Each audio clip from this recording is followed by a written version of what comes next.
Hey, welcome. We're going to be talking today about learning closed triads on the guitar.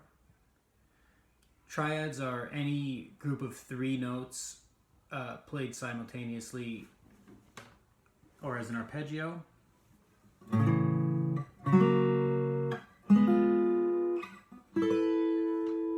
Those are some different types of triads, closed. There's 5 main groups of triads that are very common in popular music: major, minor, sus, augmented, and diminished. We're going to be looking at all 5 of those. A major triad consists of 1, 3, and 5 from a major scale. If we were to pick the key of A, C sharp, E, 1, 3, 5. If we were to play a minor triad, it's 1, flat 3, 5.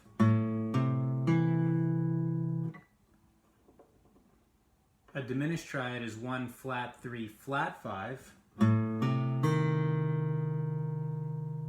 A sus triad is 1, 4, 5. And we're talking specifically about sus 4. You can also have a sus 2 triad, which is 1, 2, 5. Because sus 2 triad is a first inversion sus 4 triad, I just study the sus 4s to get all the inversions. And lastly, augmented is 1, 3, sharp 5. So 5 different main triad types. There's a concept called inverting chords or inversions. What this looks like is if you take 1, 3, and 5 from a triad,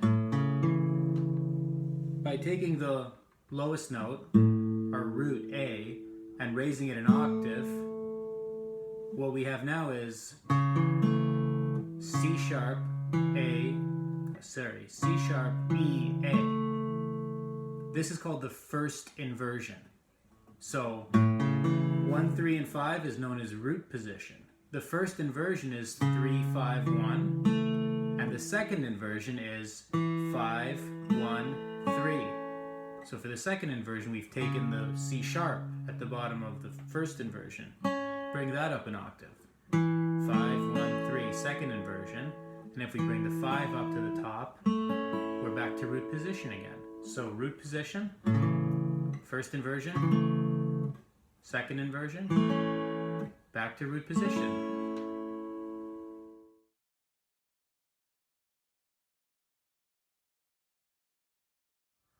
There's 2 ways directionally to learn the triads on the guitar. We can learn them vertically and we can learn them horizontally. So we could learn them sort of down the neck this way in one position, or across the neck in one string set, but through many positions. So first we're going to talk about vertical. Because each triad consists of 3 notes, a root, third, and a fifth, you can have 3 different positions across the neck of guitar. In each position you'll play 1 note on each string. So sticking with A major,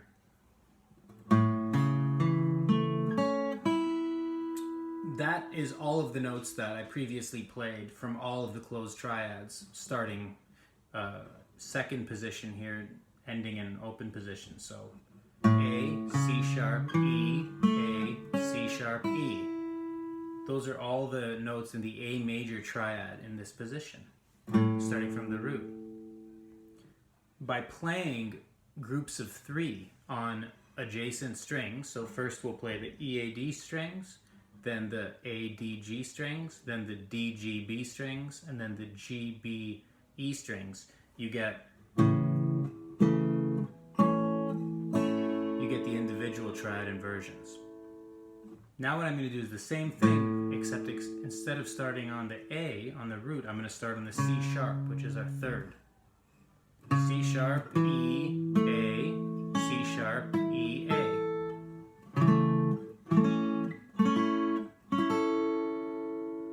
So now we have this sort of fifth position going up to the ninth fret. And that's starting on the third, the C sharp. Our last vertical position, we start on E. E, A, C sharp, A, C sharp, E, C sharp, E, A, C sharp. So if we were to play them as individual notes, it would sound like this.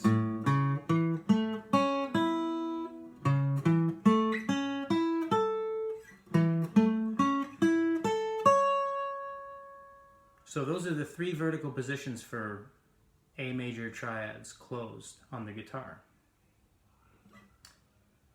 You can do them, of course, as we're doing any of these exercises, it's important to remember that you want to do this in every key and for all triad types. So now I'll do them for A flat sus.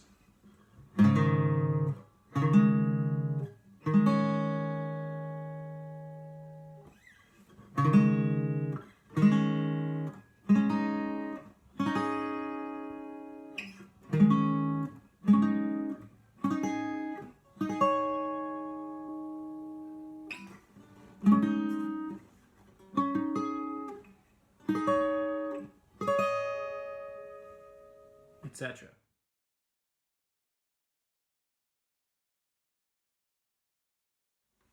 We've talked about how to play triads vertically on the guitar in three different positions. Now I'd like to talk about how to play them horizontally. Sticking with the key of A major, we have a root position A major triad, 1, 3, 5. The 1 is going to turn into 3. The 3 is going to turn into a 5. The 5 is going to turn into a 1. So our next horizontal shape that we're playing is the first inversion. Root position, first inversion, and then second inversion, all on the E, A, D strings. So now we're going horizontally, position to position. You'll also notice that we're playing the three notes on the E, A, D strings for each of those vertical positions outlined previously. Now I'm going to move to the A, D, and G strings. Now I'm going to move to the D, G, B strings. And now I'm going to move to the G, B, E strings, the top three strings.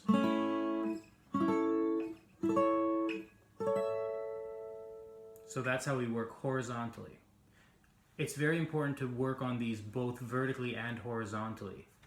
Depending on what you're playing, that will dictate whether you're moving this way or this way while ascending or descending. So it's really important to learn them from every perspective.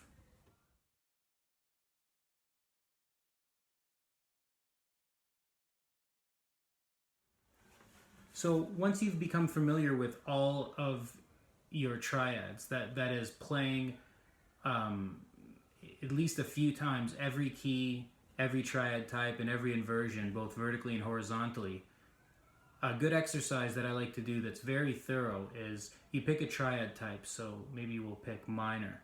And what we're going to do is play them, go through the cycle of fourths, going up the neck in one key, and once we get to the top of the neck, we go down the neck through the cycle of fourths. So we'll start in the key of A flat minor. So A flat, C flat, E flat. Now what I'm going to do is try to ascend vertically in first position, or as close to first position as I can. Once I get to the top three strings, the G, B, and E strings, then I'm going to ascend horizontally until I get past the 12th fret. So here I go.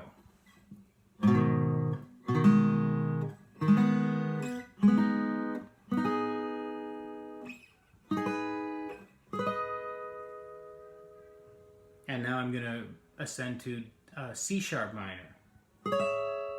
And see, I'm going to voice lead to C sharp minor because we're going through the cycle. So this A flat, which is a G sharp, is now the fifth of our new key, C sharp. I'm going to descend on the top 3 strings, and then descend vertically now in open position. Now, the key of F sharp minor. I'm going to ascend horizontally now. And now the key of B, descend.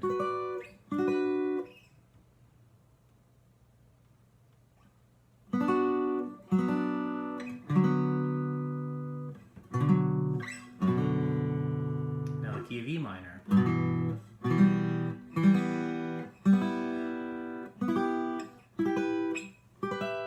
And now descending in the key of A minor.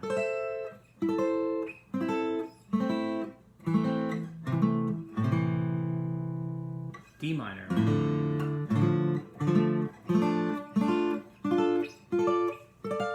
G minor.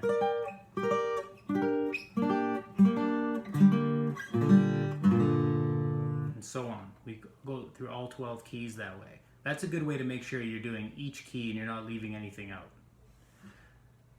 As a part of the big picture of learning your triads and making sure you do everything really thoroughly, there's 3 different concepts you can be thinking of while playing through this particular exercise.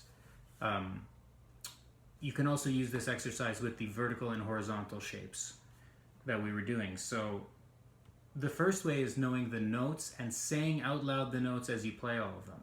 For example, if I want to play in the key of C sharp minor, I'm going to go to the position starting on the root. C sharp, E, G sharp. The first inversion, E, G sharp, C sharp. I'm going to say the notes out loud as I play each of them. G sharp, C sharp, E. C sharp, E, G sharp. Now I'm going to start on the third. E, G sharp, C sharp. G sharp, C sharp, E. C sharp, E, G sharp. E, G sharp, C sharp. This is a really important exercise, especially for guitar players. Most guitar players, almost all guitar players I know, tend to be really good at remembering shapes, really good with their ears and transcribing things, but not the best readers. Having said that, reading in first position is one thing, and the low string and bottom 2 strings and top string can be a little bit easier to remember the notes just based on having to play power chords and bar chords and that kind of thing. But the D, G, and B strings, especially between 6th fret and 11th fret, this is sort of what I call no man's land. It's a very confusing place, and it's usually a place that confuses guitar players a lot. It can be difficult to learn what the notes are there. So if you do exercises and say the notes out loud of every triad you're doing, it doesn't take that many, after saying D sharp or E flat 1,000 times, 2,000 times over the course of a few months doing these exercises, it doesn't take that long for your brain to remember what note is where. So take any triad. We'll take D flat sus. So we're going to take D flat, G flat, A flat, G flat, A flat, D flat, A flat, D flat, G flat, D flat, G flat, A flat. Go to the next position. G flat, A flat, D flat, A flat, D flat, G flat, D flat, G flat, A flat, G flat, A flat, D flat. Very good exercise. The second concept you could be thinking about while playing these triads is, instead of saying the notes, say the degrees. 4, 5, 1. 5, 1, 4. 1, 4, 5. 4, 5, 1. It's a great exercise. It really gets you to hear the degree as you're playing it and know which degree each 3-note shape starts on. 1, 4, 5. 4, 5, 1. 5, 1, 4. 1, 4, 5.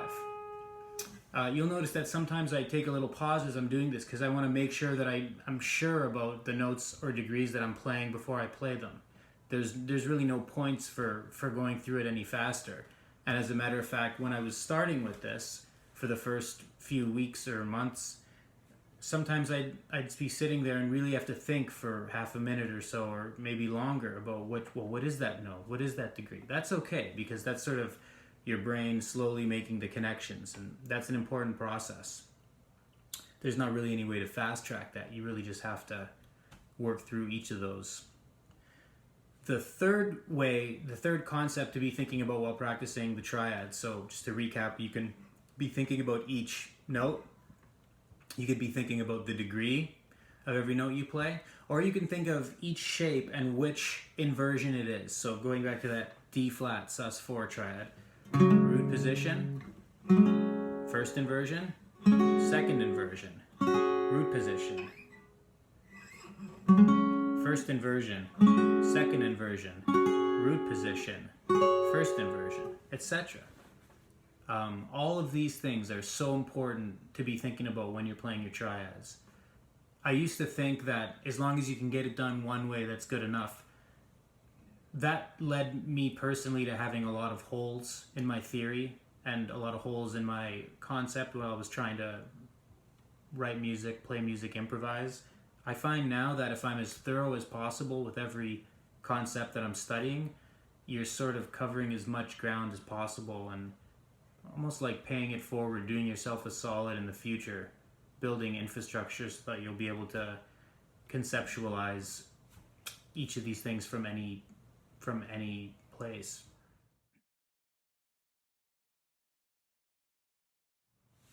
The last thing I want to talk about, and I want to touch on this, I'll probably do a whole video on this concept, but part of why triads are so great and useful is their application. If we take a simple A minor triad in second inversion, E, A, C, played over an A root, it's a minor sound, A minor. If we play that over an F sharp, we now have exactly F minor 7 flat 5. So we're sort of recontextualizing the sound of that triad. If we play it over an F, it now has a major sound, even though we're playing a minor triad. We have F major 7 here, exactly F major 7. If we play this over B flat, we have sort of like a Lydian sound. We have the 9, the major 7, and the sharp 11. There's no third in there, but if we play that over a G, we have this chord, which I hear piano players play a lot.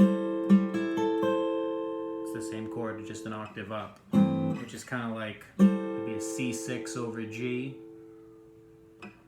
that kind of thing, or an A minor 7 over G. You might hear that a lot in progressions.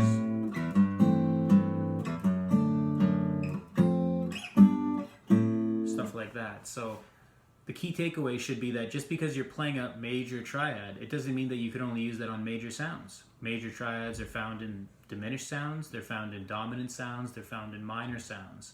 So really getting to know each of your shapes and what they are is step one before figuring out what we can do with them and where we can find them in different styles of music.